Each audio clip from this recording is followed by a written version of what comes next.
السلام علیکم ناظرین محترم، ہمارا آج کا موضوع ہے غریب کی آہ۔ ایک ظالم کا قصہ بیان کرتے ہیں کہ وہ جبراً غریبوں سے ارزاں نرخوں پر ایندھن خریدتا اور نفع کے ساتھ مالداروں کے ہاتھ فروخت کر ڈالتا۔ ایک صاحب دل نے اس سے کہا کہ زمین والوں پر ظلم و جبر نہ کر تاکہ آسمان پر کوئی بد دعا نہ کی جائے۔ ظالم نے اس کی نصیحت کا برا مانا اور ناک بہوں چڑھا کر اس کی طرف سے منہ پھیر لیا۔ خدا کا کرنا یہ ہوا کہ ایک دن اس کی لکڑیوں کے ڈھیر میں آگ لگ گئی اور مکان، جائیداد، مال و اسباب سب کچھ جل کر تباہ ہو گیا۔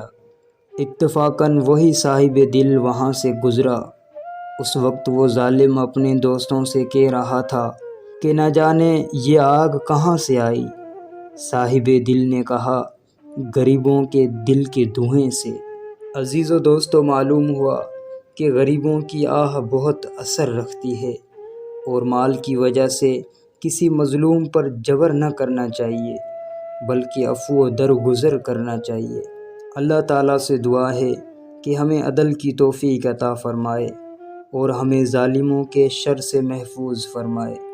دوستو، اگر چینل پر نئے ہیں تو چینل کو سبسکرائب کرتے ہوئے گھنٹی کے بٹن کو دبا دیں تاکہ ہماری آنے والی ہر ویڈیو آپ تک بر وقت پہنچ سکے۔ فرقان علی کو دیں اجازت۔ اللہ نگہبان۔